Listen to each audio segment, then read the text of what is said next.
We're now live at a press conference interviewing the victims of Super Typhoon Jericho. Higit sa lahat, nais ko rin pong manawagan ng tulong. Hindi lamang para sa akin, kundi para sa iba pang nawalan ng pamilya, tirahan, at kabuhayan.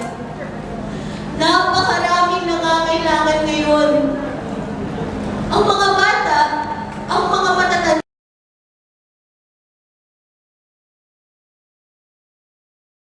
that the surroundings are clean, properly